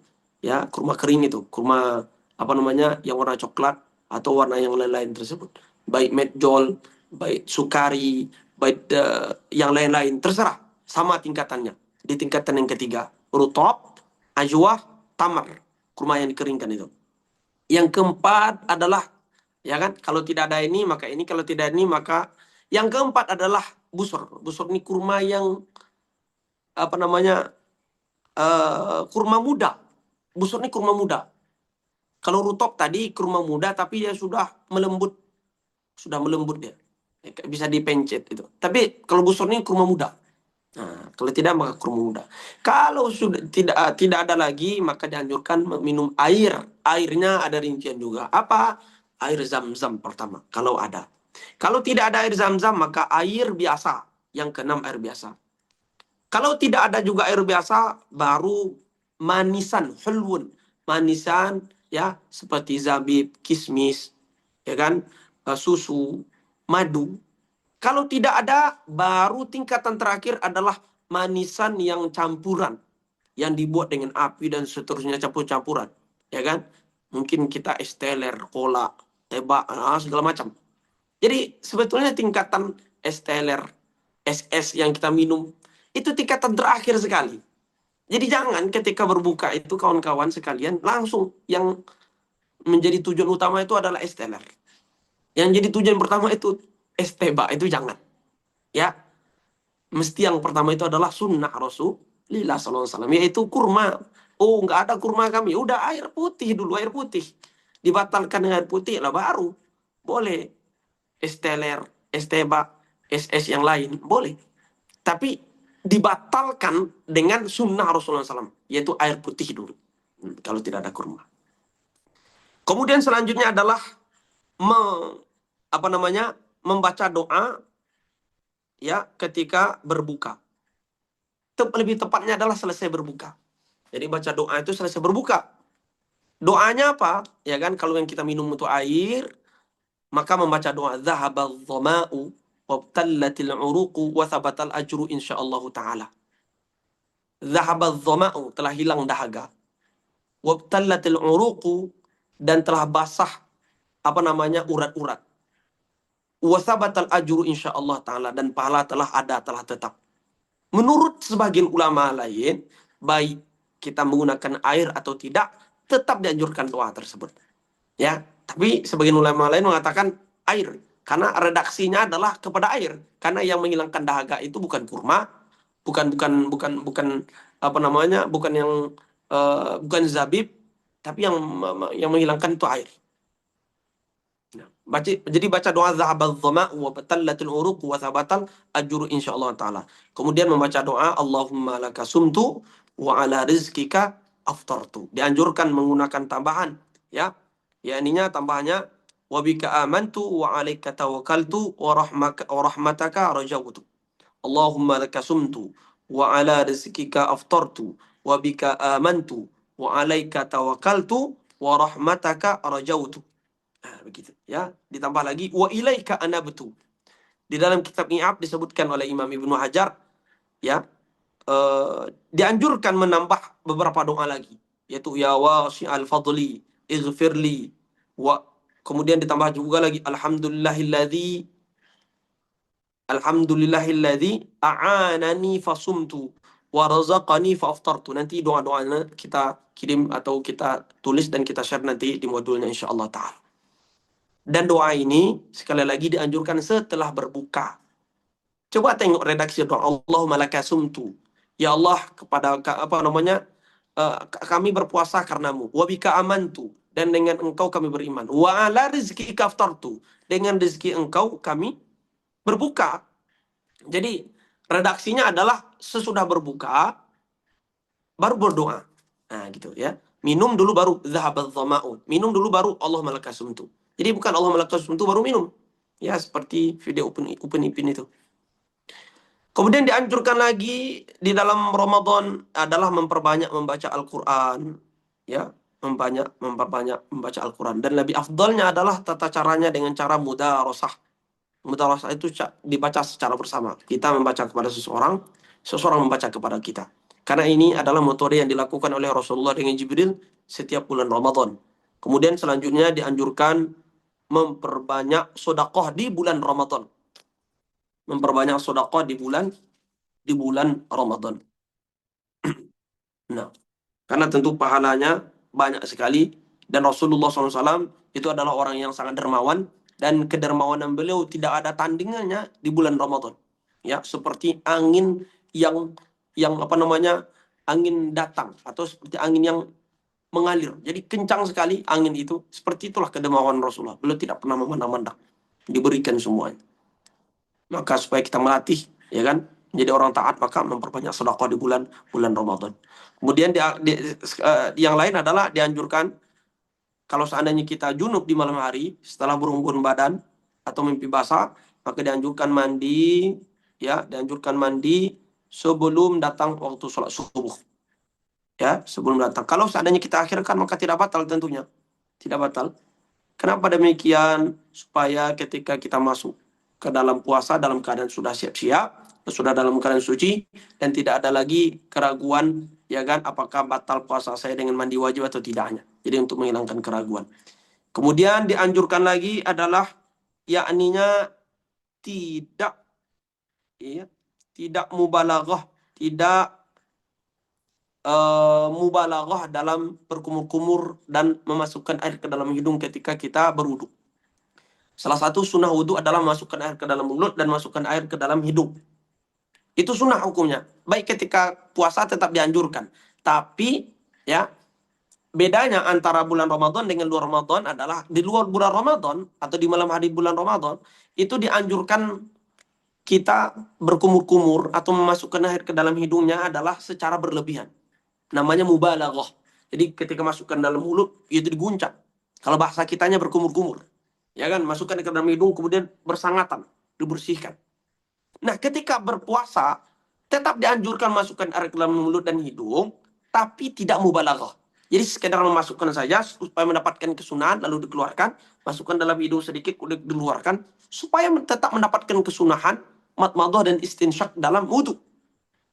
Tidak berlebihan. Kalau ternyata dia berlebihan, berkumur-kumur, berlebihan juga ketika berwudu di siang hari Ramadan dan ternyata ketelan, batal puasanya. Tapi kalau seandainya tidak secara berlebihan, ya, dia hanya masukkan ke dalam mulut biasa saja kemudian dikeluarkan. Tapi ternyata ketelan, nah itu tidak batal puasanya. Karena hanya masih dalam batas syariat saja. Batas yang diperintahkan oleh Allah Subhanahu wa taala. Yang kedua, dimakruhkan atau dianjurkan kita untuk tidak merasakan makanan. Tapi kalau seandainya hal tersebut ketika tidak ada hajat, tapi kalau ada hajat seorang ibu, ya kan, kalau tidak dicoba cicipi makanan ini semua keluarga tidak bisa makan makanan ini nanti. karena tidak ada rasanya umpamanya, maka boleh. Tidak ada makruh lagi, ya kan? Tidak ada makruh lagi. Tapi tentu dibuangkan setelah itu. Ya, kemudian dianjurkan untuk apa namanya eh, tidak mencium bau-bau yang harum. Kita tuh kan suka mencium bau yang wangi, parfum, bau gulai, bau sate, ya kan, bau rendang. Itu kan suka sekali kita. Nah, ketika puasa itu makruh hukumnya, mencium bau-bau yang harum itu. Aduh, indah sekali bau sate ini. Ya, sehingga membuat kita berangan-angan untuk makan sate ini makruh hukumnya. Ya, artinya dianjurkan untuk meninggalkannya. Kemudian dianjurkan meninggalkan yakninya segala sesuatu yang akan menimbulkan syahwat kita. Yang akan menimbulkan seperti mencium istri, ya kan, bermesraan dengan istri, itu dianjurkan untuk meninggalkannya. Karena khawatir akan jatuh kepada bersyahwat nanti. Jadi tidak bersyahwat saja dianjurkan untuk meninggalkan, apalagi bersyahwat. Maka ini sangat makruh tentunya, ya kan? Adapun hadis Rasulullah SAW mencium istrinya, ya kan, itu menunjukkan bahwa boleh. Maka kita mengatakan tidak haram. Hukumnya hanya makruh saja, ya kan? Tapi Rasulullah SAW ketika dikonfirmasi kepada istri beliau, istri beliau mengatakan, siapa di antara kalian yang seperti Rasulullah? Rasulullah SAW itu memiliki dirinya, beliau bisa menahan dirinya. Sedangkan kita tidak nanti. Apalagi pengantin baru. Jauh-jauh itu dari istrinya, jauh-jauh dari suami dulu.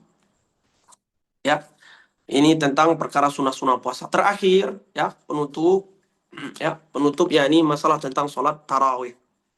Sholat tarawih salah satu sholat yang disunahkan dan hukumnya adalah sunnah muakkad. Kesunahannya berada di bawah sholat sunnah rawatib.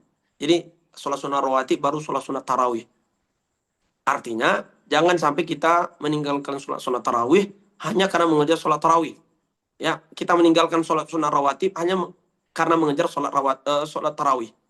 Kita tidak sholat sunnah ba'diyah isya, tapi kita sholat tarawih. Padahal sholat sunat ba'diyah isya itu lebih afdol, lebih tinggi tingkatannya daripada sholat tarawih. Nah, gitu. Yang kedua, sholat sunat tarawih, waktu pengerjaannya adalah dari setelah mengerjakan sholat isya sampai sebelum masuk waktu subuh. Saya ulangi, dari pengerjaan waktu isya. Bukan dari masuk waktu isya ya, dari pengerjaan waktu isya. Artinya, boleh kalau seandainya selesai dia mengerjakan sholat maghrib dan isya secara jamak takdim. Umpamanya dia sedang melakukan safar. Ya, lalu dia jamak sholat isya ke maghrib. Artinya sholat isya ini masih ada nih sejam lagi umpamanya. Tapi dia sudah sholat isya karena di jamaknya. Karena dia udah selesai melaksanakan sholat isya, maka sudah masuk waktu tarawih bagi dia. Boleh dia tarawih setelah itu. Walaupun sholat isya aslinya belum masuk. Tapi karena dia musafir, dan dia sudah sholat isya karena di jamak, boleh dia sholat tarawih. Karena waktu tarawih, saya ulangi lagi, waktunya antara selesai mengerjakan sholat isya sampai sebelum terbitnya fajar, yaitu sebelum masuk waktu sholat subuh. Kemudian selanjutnya adalah pengerjaan sholat tarawih.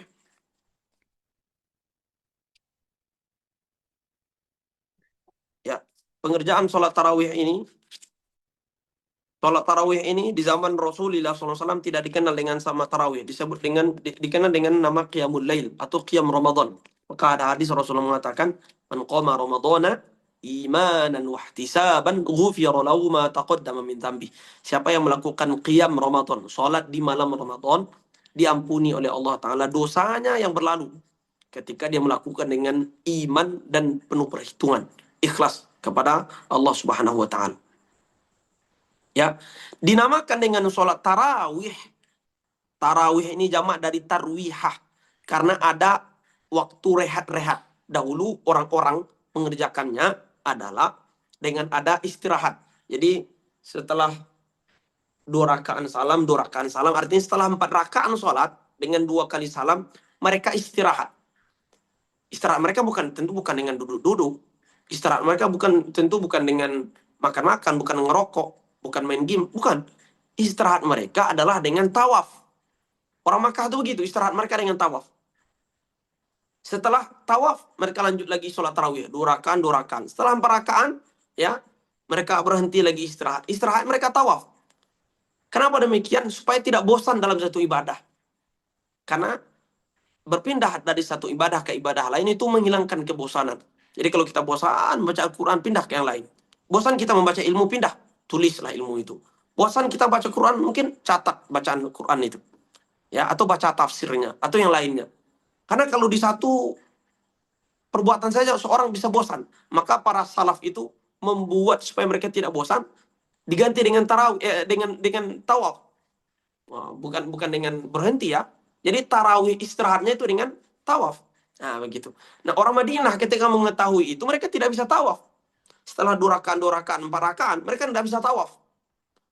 Maka mereka tambah tawaf itu sebagai ganti dari tawaf, mereka tambah 4 rakaat lagi. Jadi kalau istirahatnya orang Makkah itu 4 kali, orang Madinah itu mereka tambah yang 4 istirahat ini dengan 4 rakaat sholat lagi. Artinya ada 16 rakaat tambahan bagi mereka. Orang Makkah itu sholatnya hanya 20 rakaat, sedangkan orang Madinah tambah 16 lagi, berarti 20 tambah 16, 36. Orang Madinah dari dahulu sholat mereka 36 rakaat. Ya, di masa salafus soleh, masa tabi'in, tabi'in, masa setelah para sahabat, itu sholatnya 36 rakaat. Karena mereka iri dengan orang Makkah. Orang Makkah bisa itu istirahatnya dengan tawaf. Kalau kami nggak bisa, ya udah kami ganti aja dengan sholat. Nah, begitu. Maka sholatnya 36 rakaat. Kenapa kita sampaikan ini? Kami sampaikan ini menunjukkan bahwa sholat tarawih bilangan rakaatnya adalah 20 rakaat dan ini ijma. 20 rakaat bilangan tarawih, bukan 8 ya, dan bukan kurang daripada itu. Boleh enggak sholatnya 8? Boleh. Tetapi kurang tarawihnya. Karena tarawih itu adalah apa namanya? 4 kali istirahat. Atau minimal sholatnya adalah 20 rakaat. Itu sholat tarawih. Bahkan ada sebagian ulama saking ketatnya mereka berpendapat orang yang sholat tarawihnya itu tidak sampai 20, tidak dihitung tarawih. Hanya dihitung qiyamul lail, begitu. Ya. Hadisnya jelas. Rasulullah Shallallahu alaihi wasallam itu memang betul tidak ada hadis yang menjelaskan Nabi itu sholat 20 rakaat. Ya kan? Tidak pernah. Tidak ada hadis yang menjelaskan memang Nabi itu sholat tarawih itu 20 rakaat atau 8 rakaat, tidak. Adapun hadis Aisyah yang menjelaskan Nabi itu sholat di luar Ramadan atau di dalam Ramadan tidak lebih daripada 11 atau 8, 11 rakaat. Itu adalah hadis yang para ulama jelaskan atau tulis di dalam bab sholat witir. Karena Nabi itu memang tidak pernah sholat witir melebihi 13 rakaat. Oleh karena itu sepakat para ulama, sholat tarawih tidak boleh lebih, sholat witir tidak boleh lebih daripada 13 rakaat. Adapun sholat tarawih, kita mengetahui bilangan itu baru dari para sahabat. Umar bin Khattab, ya. Dari masa Umar bin Khattab. Di masa Nabi SAW, belum ada tarawih itu dilaksanakan dalam keadaan mereka ramai-ramai di masjid. Ya. Ya. Dan begitu juga di masa Abu Bakar, tidak ada. Hanya 3 hari atau 4 hari Rasulullah SAW sholat itu bersama para sahabat. Setelah itu Nabi sholat di rumah beliau. Ya kan?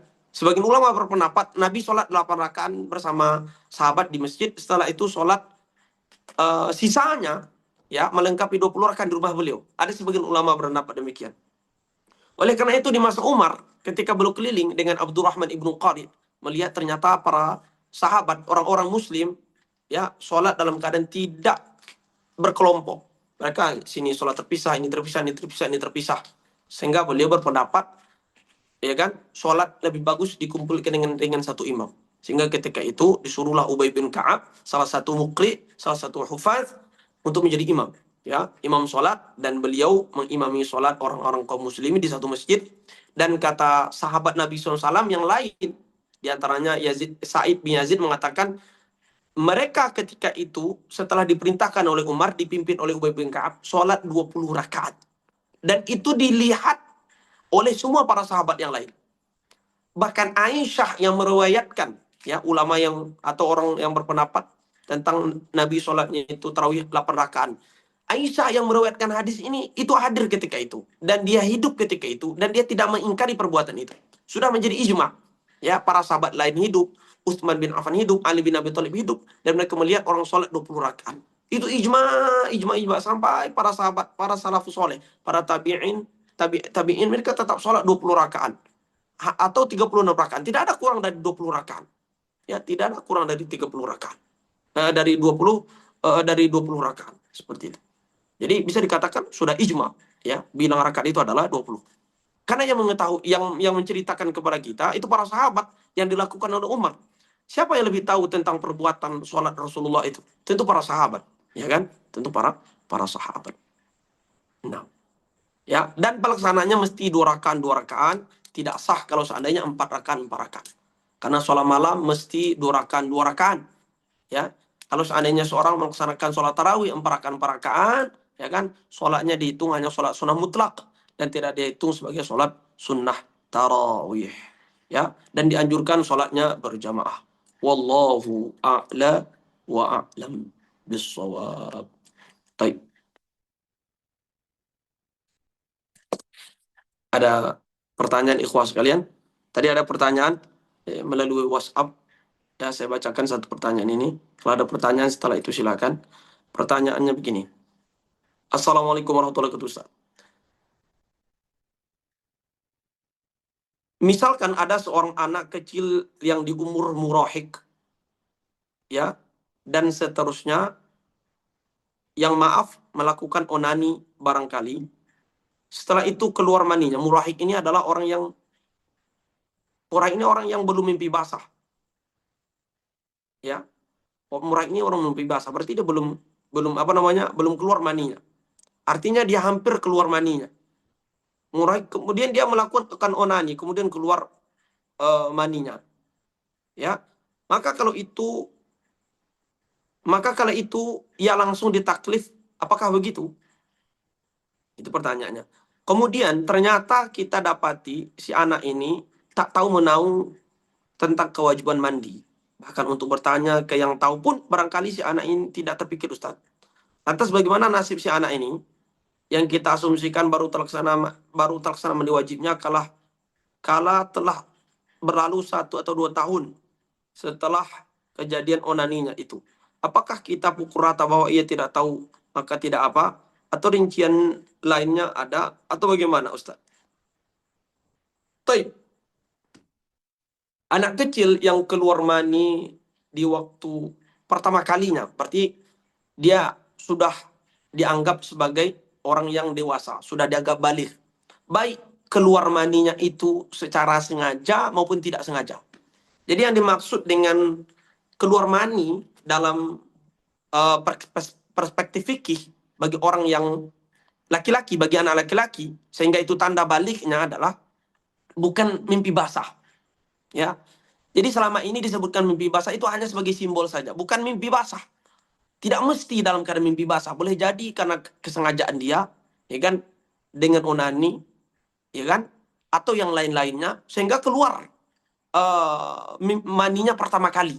Nah ini, keluar maninya pertama kali di usia sudah 9 tahun ke atas itu. Kalau sudah keluar maninya pertama kali, baik dengan onani atau seterusnya, mimpi basah atau seterusnya, udah anak ini dianggap sebagai balik. Kalau dianggap sebagai balik, maka sudah ada taklif beban syariat untuk dia. Sudah wajib puasa, wajib mengqadha puasanya dan seterusnya. Sehingga wajib bagi dia mengqadha puasanya. Kalau ketika itu dia belum memiliki ilmu tentang itu, ya kan? Dan secara umum kita tidak punya ilmu tentang itu. Kalau orang tua kita tidak peduli dengan kita, ya kan? Orang tua kita tidak peduli. Kalau kita tidak peduli dengan anak kita di usia-usia kecil itu, mereka tidak tahu hukum itu, tidak tahu hukum apa namanya balik, apa itu balik, apa kewajiban, tidak tahu, karena tidak diberitahu. Maka nanti setelah tahu, wajib dia untuk mengqadha puasanya tersebut. Wallahu a'lam. Baik. Silakan, ada pertanyaan kepada sekalian? Pertanyaan, apa saja tanda... Assalamualaikum Ustaz. Izin bertanya, apa saja tanda puasa seseorang itu diterima oleh Allah? Dan apakah benar ketika terlalu sering mandi di siang hari, ketika berpuasa itu hukumnya makruh?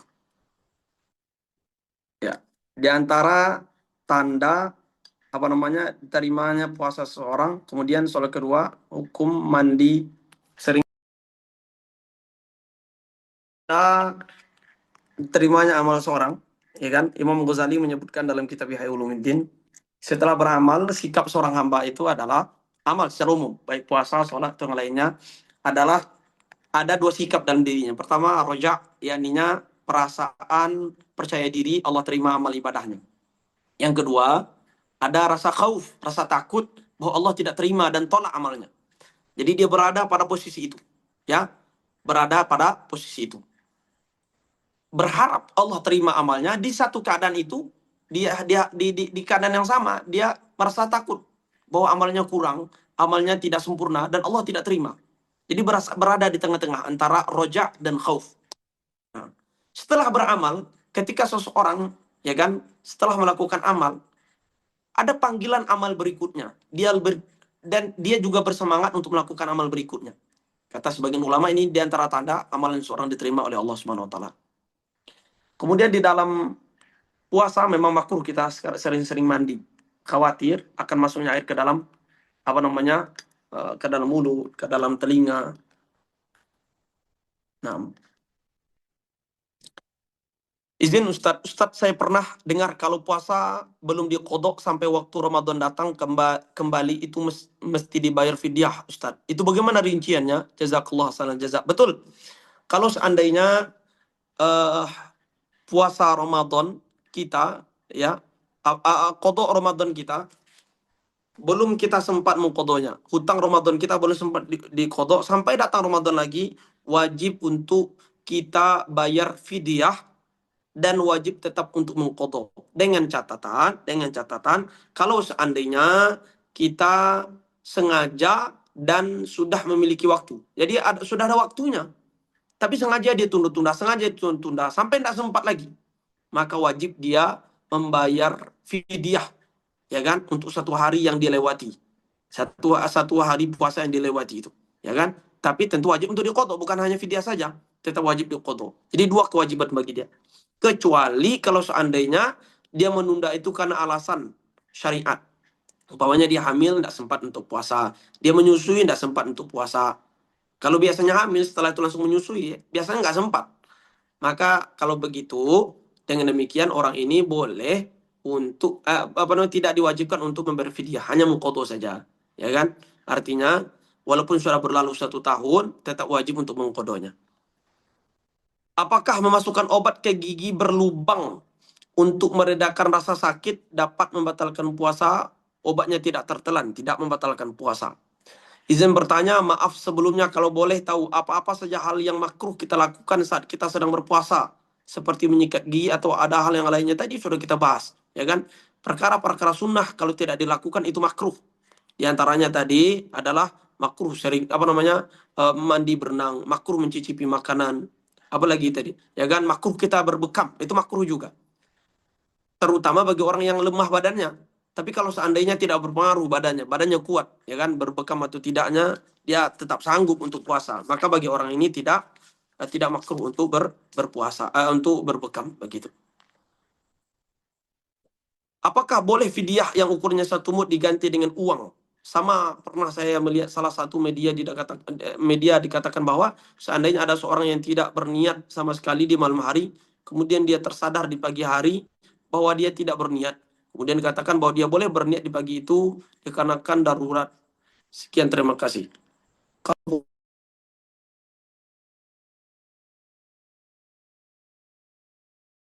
Yubayyiti sauma fala man lam yubayyiti sauma fala siyama lahu.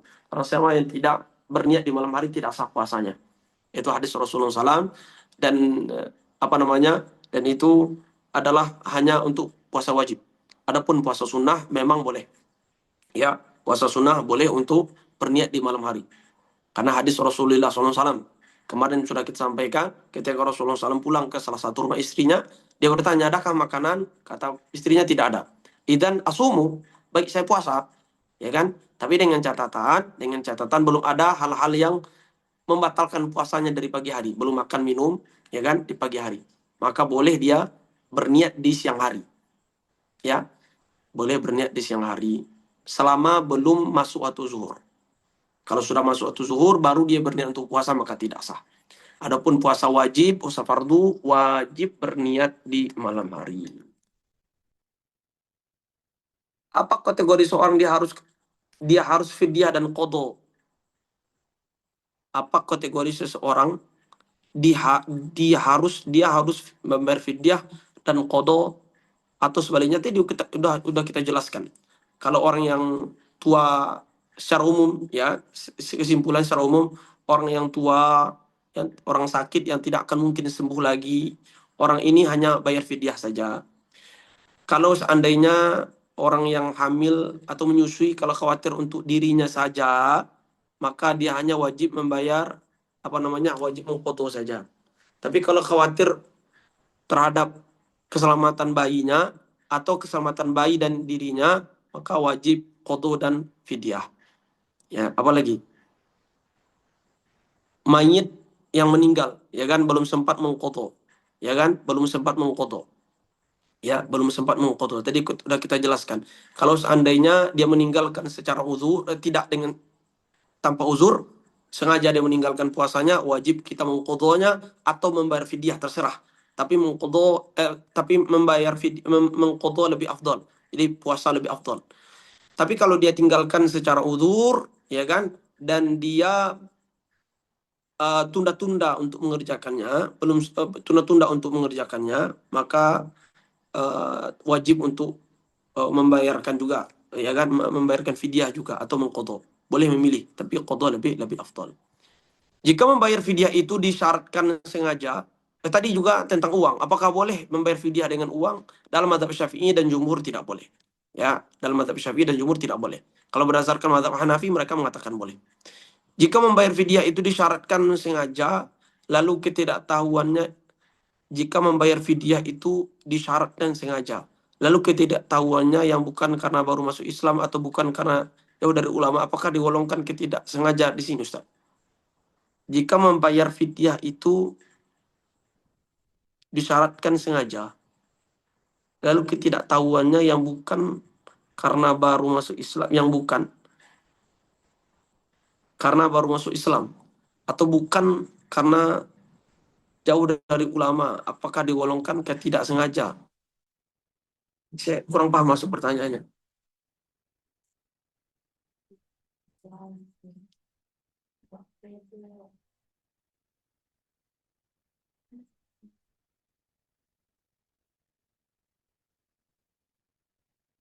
Coba ulang pertanyaan, saya kurang paham masuk. Ada pertanyaan lain ya, kawan sekalian? Kalau tidak, memang sudah jam 10 lewat, tapi tidak apa-apa, karena memang ini pertemuan terakhir. Baik. Jika membayar fidyah itu disyaratkan sengaja, lalu ketidaktahuannya yang bukan karena baru masuk Islam atau bukan karena jauh dari ulama, apakah digolongkan ketidaksengaja di sini? Oh iya ya.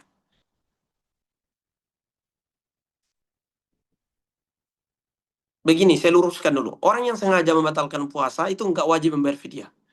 Sengaja dia membatalkan puasa, dia hanya wajib mengqadha, dia tidak wajib membayar fidyah. Ya, ya, hanya wajib membayar mengqadha, tidak wajib membayar fidyah.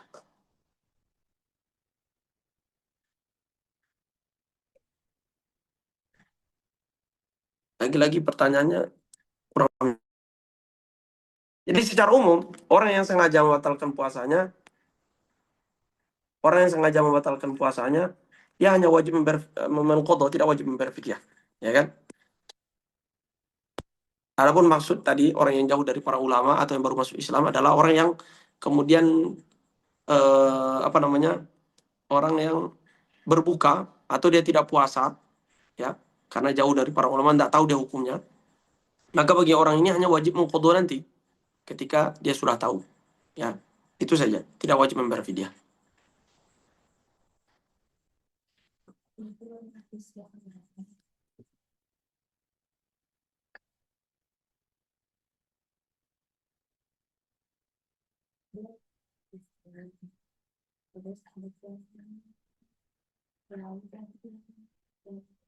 Coba saya ulangi, pahami lagi ya. Apakah maksudnya begini? Orang yang baru masuk Islam, kemudian dia tidak jauh dari ulama. Dia jauh dari para ulama. Dan dia juga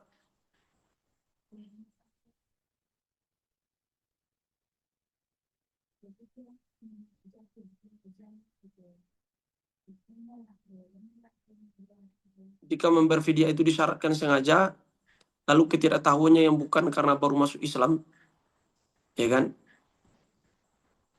Dia baru masuk Islam. Harusnya membayar fidyah ini umpamanya.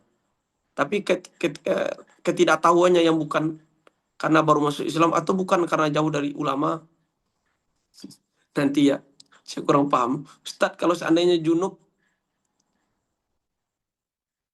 dia dia tidak jauh dari ulama dan tidak juga baru masuk Islam. Lantas ia pun tetap meninggalkan puasa karena tidak ketahuan. Oh ya, betul. Ya. Jadi memang karena malas dia mencari tahu atau memang dia tidak belajar sama sekali. Ya kan, padahal ulama banyak di sisinya, banyak di tempat yang lain, ya bisa dia mengakses tapi malas saja. Nah, maka bagi orang ini wajib mengqadha saja, tidak wajib fidyah dan tidak boleh membayar fidyah. Ya, ganti dari puasa tidak boleh. Bagi dia hanya wajib mengqadha saja. Kalau seandainya junub di malam hari terus sebelum subuh kita sahur dulu dan lepas azan subuh baru mandi wajib, apakah boleh? Boleh. Boleh, tidak masalah. Ya kan? Tidak masalah. Baik. Ada pertanyaan ikhwas sekalian?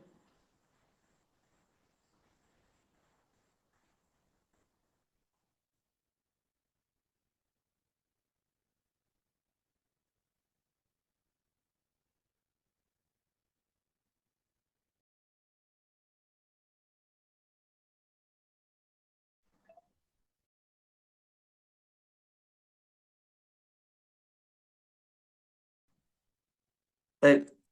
Kalau memang tidak ada pertanyaan,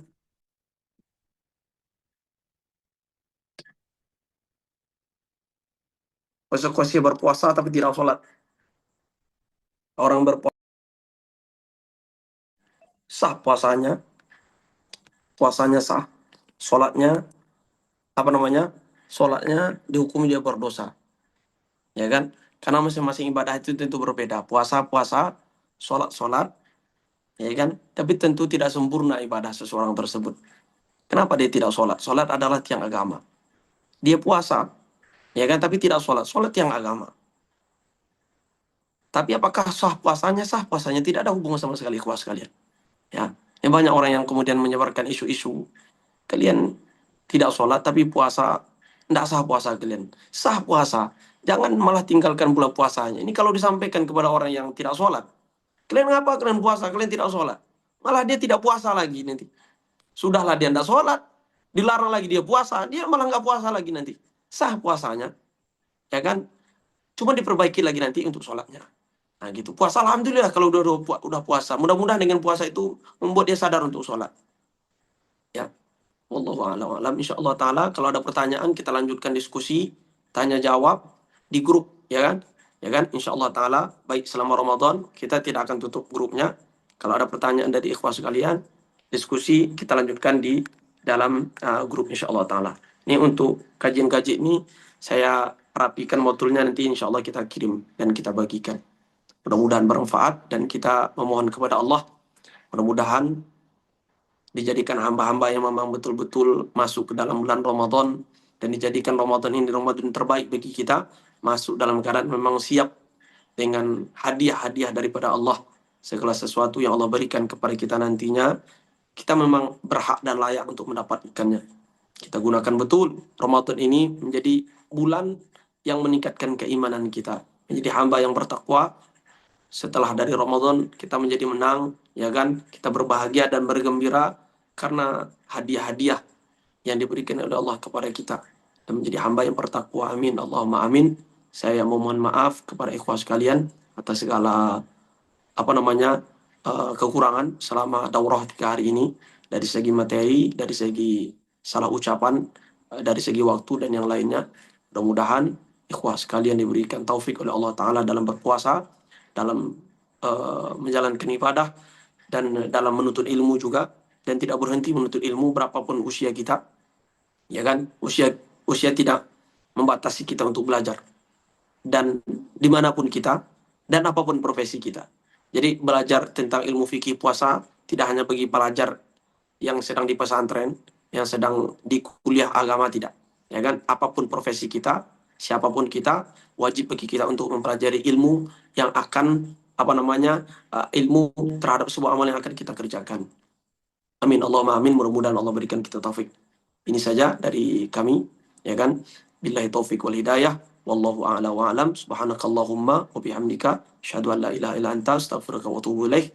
Ramadan mubarak. Selamat bulan Ramadan. Ikhwah sekalian, unaikum bi hululi syahri Ramadan insyaallah taala. Ramadan berdasarkan pendapat jumhur, pendapat pemerintah, ya kan? Karena memang uh, hilal belum terlihat, belum wujud bahkan, maka Ramadan kita insya Allah taala di hari Kamis dengan menyempurnakan Sya'ban menjadi 30. Wallahu a'lam. Assalamualaikum warahmatullahi taala wabarakatuh.